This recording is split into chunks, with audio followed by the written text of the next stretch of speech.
తమిళనాడు ఎన్నికలపై exit polls అంచనాలు నిజం కాబోతున్నాయా? తమిళనాడు తదుపరి ముఖ్యమంత్రిగా విజయ్కున్న అవకాశాలేంటి? మరో 4 రోజుల్లో తమిళనాడు రాజకీయాల్లో ఎలాంటి సంచలనాలు నమోదు కాబోతున్నాయి? 4 దశాబ్దాల తమిళనాడు సంప్రదాయ రాజకీయాలకు ఇక చెక్ పడినట్టేనా? అయితే సీఎం లేకుండా భవిష్యత్తు సీఎం ఒక సాధారణ సినీ హీరో ముఖ్యమంత్రి దాకా ఎలా తనను తాను మలుచుకున్నాడు? నమస్తే, నేను మీ సంధ్య. వెల్కమ్ టు తెలుగు రాజ్యం టాప్ స్టోరీ. 5 రాష్ట్రాల ఎన్నికలు ముగిసిన నేపథ్యంలో ఎగ్జిట్ పోల్స్ విడుదలయ్యాయి. ప్రతి ఏటా వివిధ రాష్ట్రాల్లో ఎన్నికలు జరుగుతాయి. ఈసారి జరుగుతున్న ఎన్నికలు మాత్రం కొంత ప్రత్యేకతను సంతరించుకున్నాయి. ఎందుకంటే ఎన్నికలు జరుగుతోంది యాంటీ బీజేపీ వాయిస్ బలంగా వినిపించే రాష్ట్రాలైనా అటు తమిళనాడు, పశ్చిమ బెంగాల్, కేరళ రాష్ట్రాల్లో. బెంగాల్లో 15 ఏళ్లుగా అధికారంలో ఉన్న తృణమూల్ కాంగ్రెస్ కు ఈసారి ఓటమి తప్పకపోవచ్చు అనే విశ్లేషణలు ప్రధానంగా వినిపిస్తున్నాయి. కానీ తృణమూల్, బీజేపీల మధ్య పోరు మాత్రం హోరాహోరీగా ఉంటుందనే విషయంలో ఎలాంటి సందేహం లేదు. చివరి క్షణం వరకు గెలుపు దోబూచులాడుతుంది అనే చర్చ ఎక్కువగా వినిపిస్తోంది.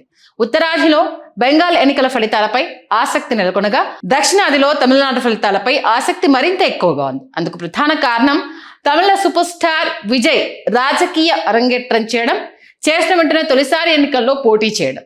ఇటీవలి కాలంలో అనేక మంది సినీ తారలు పార్టీలు పెట్టడం, పోటీ చేసి రాజకీయాల నుండి నిష్క్రమించడం రొటీన్ గా మారడంతో సినిమా స్టార్లను ప్రజలు కూడా లైట్ తీసుకుంటున్నారు. కానీ విజయ్ రాజకీయ అరంగేట్రం నుంచి అనుసరించిన వ్యూహాలు, విజయ్ ప్రసంగాలు, పక్కా ప్రణాళికలతో ముందుకెళ్లిన తీరు టీవీకే కార్యకర్తల పోల్ మేనేజ్మెంట్ ఆ పార్టీని ఒడ్డున చేర్చినట్టుగా అర్థం చేసుకోవాలి. ముఖ్యంగా తమిళనాడు ప్రజలు విజయ్ని ఒక సీరియస్ పొలిటీషియన్ గానే భావించారు.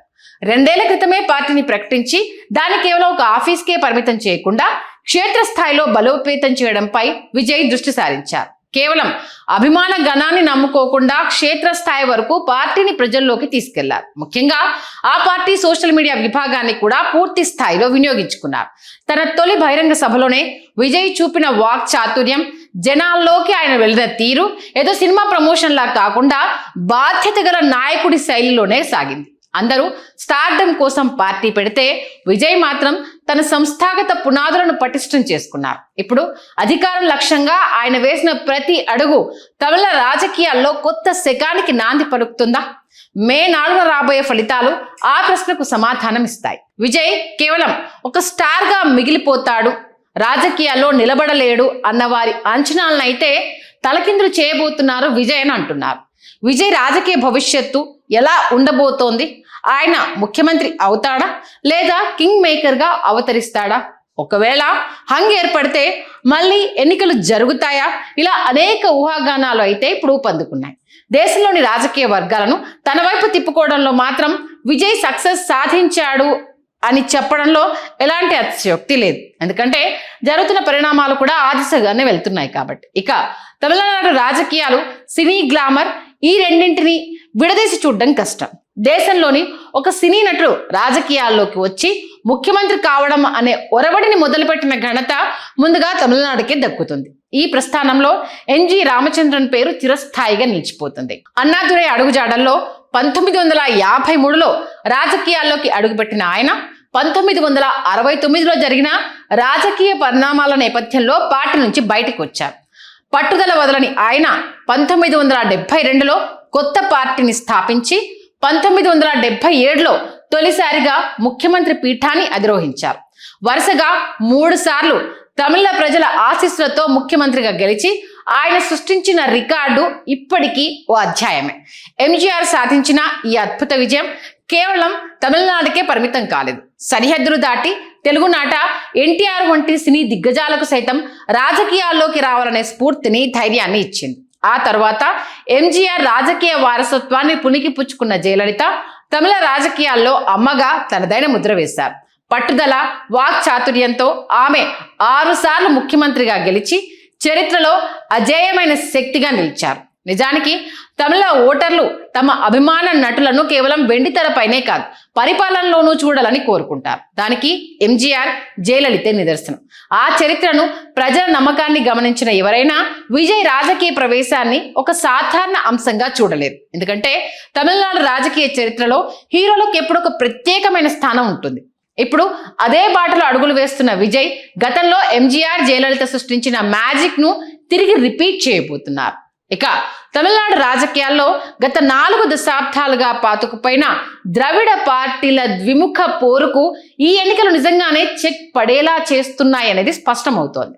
దశాబ్దాలుగా డిఎంకే, ఏఐడిఎంకేల మధ్య అధికారం ఊగుతూ ఆ 2 పార్టీల చుట్టూనే తమిళ రాజకీయాలు తిరుగుతున్నాయి. కానీ ఇప్పుడు తమిళిగ వెట్రి కలిగం టీవీకే రూపంలో విజయ్ ప్రవేశం తమిళ రాజకీయాల్లో సమూల మార్పులు తీసుకొచ్చింది. అన్నాడీఎంకే స్థానాన్ని విజయ్ ఇకపై భర్తీ చేయబోతున్నారు. ఇకపై డిఎంకే వర్సెస్ టీవీకే అన్న కోణంలోనే తమిళ రాజకీయాలు ఉండబోతున్నాయి.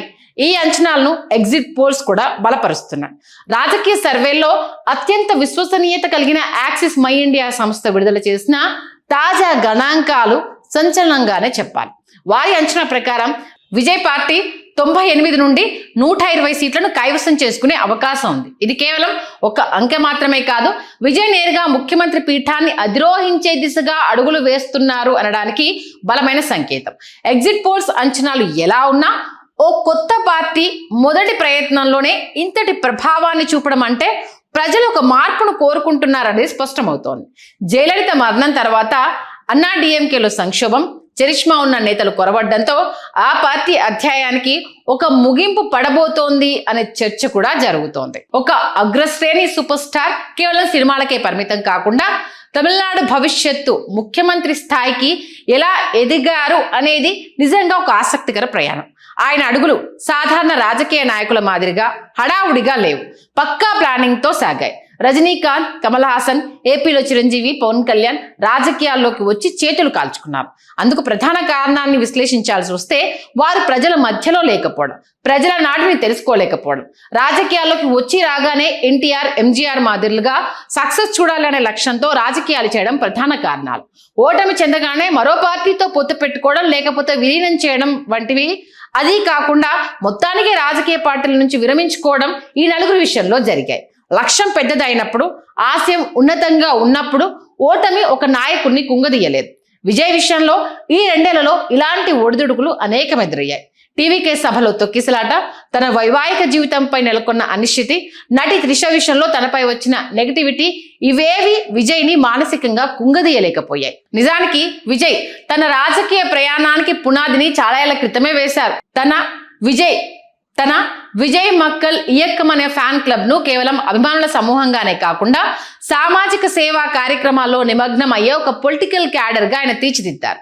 చాలా మంది సినీ నటులు రాజకీయాల్లోకి రాగానే ఓట్లు అడుగుతారు. కానీ విజయ్ అందుకు భిన్నంగా క్షేత్రస్థాయిలో సమస్యలను అర్థం చేసుకునే పని ముందుగా చేపట్టారు.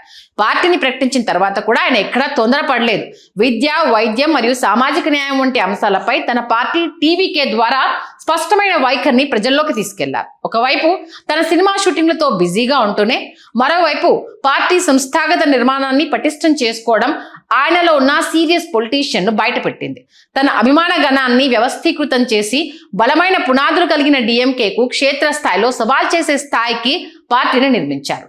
టిపికల్ యాక్టర్ ట్యూన్డ్ పొలిటీషియన్లుగా తమ ప్రసంగాల్లో ఎక్కడా అతిశయోక్తులు లేకుండా, డ్రామా లేకుండా చూసుకోవడం విజయ్ని ప్రత్యేకంగా నిలిపింది. ఆయన తనకంటూ ఒక బలమైన ఇమేజ్ ను నిర్మించుకున్నారు. ఈ క్రమశిక్షణ, నిరంతర ప్రయత్నమే ఆయనను కేవలం ఒక హీరో నుంచి రాష్ట్ర గమనాన్ని మార్చగల కాబోయే ముఖ్యమంత్రి స్థాయికి చేర్చాయి. ఫలితం ఎలా ఉన్నా ఒక సినీ హీరో స్థాయి నుండి రాజకీయ శక్తిగా ఆయన ఎదిగిన తీరు తమిళ రాజకీయాల్లోనే ఒక ప్రత్యేక అధ్యాయం. చూద్దాం మరి విజయ్ పొలిటికల్ పార్టీకి సంబంధించి వస్తున్న అనేక అంశాలకు సంబంధించి మే 4 తర్వాత రిజల్ట్ ఎలా ఉంటుందనేది.